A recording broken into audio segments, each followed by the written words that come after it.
Jharkhand state student union के केंद्रीय संयोजक इमाम सफ़ी ने वर्तमान सरकार को चेतावनी देते हुए कहा कि जेएसएससी और जेपीएससी का मसला 1 अप्रैल तक नहीं सुलझा तो बड़ा उलगुलान होगा। उन्होंने आगे कहा कि आगामी 1 अप्रैल को जेपीएससी कार्यालय का तमाम छात्र घेराव करेंगे। और क्या कुछ कहा है, आइए आपको सुनवाते हैं।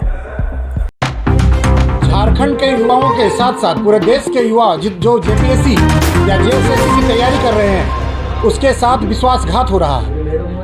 कुछ दिन पहले आपने देखा होगा कि सीजीएल का पेपर घर आने से पहले ही, यानी कि 8 साल के बाद एक सीजीएल का एग्ज़ाम होता है और 8 घंटा से पहले ही पेपर लीक हो जाता है और आनन फानन में उसे एक पेपर को रद्द किया जाता है। जैसे ही हम लोग आंदोलन करते हैं तो पूरे पेपर को रद्द कर देता है। कितना दुर्भाग्य की बात है। हम लोग सीबीआई और ईडी का जांच का मांग कर रहे थे, एसआईटी का जांच का एक लॉलीपॉप दिखा करके उसको भी दबाने का प्रयास किया गया है। और जेपीएससी का एग्ज़ाम 2 साल के बाद हुआ और इतना जल्दीबाजी में सरकार ने हड़बड़ी में गड़बड़ी कर दिया।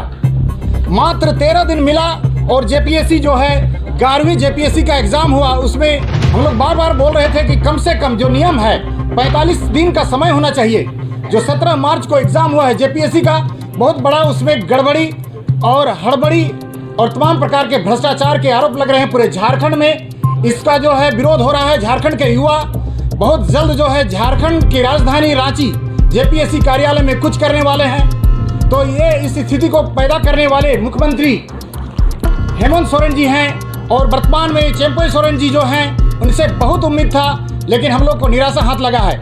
सरकार कहती है, जेएमएम कहती है कि झारखंड झुकेगा नहीं, तो झारखंड को झुकने वाला काम आप क्यों कर रहे हैं? झारखंड के सीजीएल का पेपर लीक हो जाता है, जेपीएससी में गड़बड़ी हो जाता है।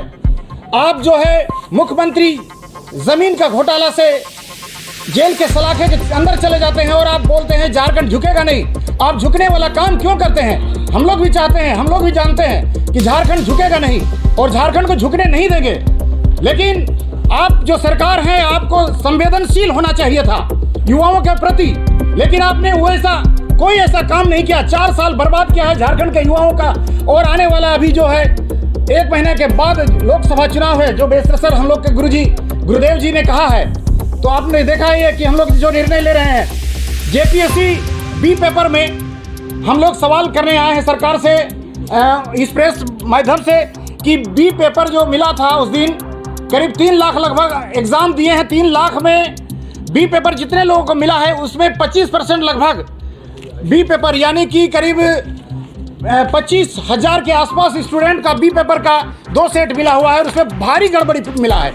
इसमें 22 प्रश्न को 1 से लेकर 8 का और आपका 19 से लेकर के 21 का और 42 से लेकर के 42 से लेकर 47 तक का प्रश्न पत्र को दोबारा, यानी 22 क्वेश्चन को दोबारा रिपीट कर दिया गया है बी पेपर में। आप लोग देखना चाहेंगे और इसका हम लोगों ने प्रेस वार्ता भी किया था जेपीएससी कार्यालय के बाहर में और हम लोगों ने सवाल आप मीडिया बंधुओं के माध्यम से उठाया था। तो मैं आप मीडिया बंधुओं ने जिस तरह से साथ दिया है, मैं चाहता हूं कि आप लोग आगे भी साथ दें और आप लोग मुख्यमंत्री चंपई सोरेन से सवाल करें कि आप जेपीएससी का समाधान का क्यों नहीं कर रहे हैं? आप आनन फानन में आंसर क्यों जारी कर रहे हैं? तो हम लोग ये सवाल करने आए हैं। नहीं तो 1 अप्रैल को 1 लाख से ज़्यादा युवा जो है झारखंड की राजधानी और जेपीएससी कार्यालय में यहाँ पर कुछ करेंगे और सरकार को सबक सिखाने का काम करेंगे। मुख्यमंत्री हेमंत सोरेन और चंपई सोरेन से अंतिम में इतना ही कहना चाहता हूँ कि आप युवाओं का समस्या का समाधान नहीं करना चाहते, नहीं सकते हैं, तो आप इस्तीफा दे दीजिए। धन्यवाद।